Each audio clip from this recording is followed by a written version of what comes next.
جی، اس میں جو be be Khadija سلام اللہ علیہا کی شادی مبارک ہوئی حضور اکرم صلی اللہ علیہ وآلہ وسلم سے، تب آپ کی عمر مبارک کیا تھی؟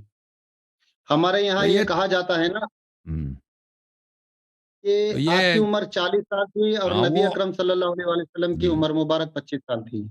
جی دیکھیں جو ہمارے پاس جو صحیح تحقیق ہے ان کی عمر 25 سال کے لگ بھگ تھی.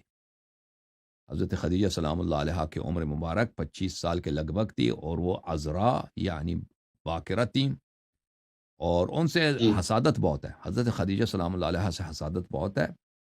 اس کی وجہ جی یہ ہے بالکل۔ کہ اللہ تعالیٰ نے حضرت خدیجہ سے اولاد دی رسول صلی اللہ علیہ وآلہ وسلم کو، اور دوسری جی، بیویوں سے اولاد نہیں دی.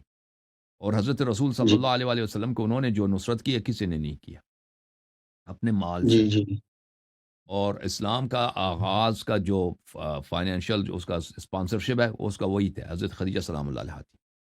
اور رسول صلی اللہ جی، علیہ جی، وآلہ وسلم ہمیشہ ان کی تعریف کرتے تھے. اور بالکل۔ پھر جی، پھر عائشہ کا کردار تاریخ میں یہ ہے کہ بہت ہی وہ اہم تاریخ ہے، انفلوئنشل ہے. اچھا، اور وہ حضرت خدیجہ سے بہت حسادت کرتی تھی، تو ان کے متعلق اس نے ایسے احادیث ایسے افواہیں پھیلا دی کہ بھئی اس کی عمر 40 سے پہلے شادی شدہ تھی، طلاق شدہ تھی، فلان فلان. یہ سب باتیں وہ حسادت کی وجہ سے. وَإِلَّا حضرت خدیجہ سلام اللہ علیہ باکرہ، اور ان کا عمر مبارک 20 25 اس طرح کی تھی.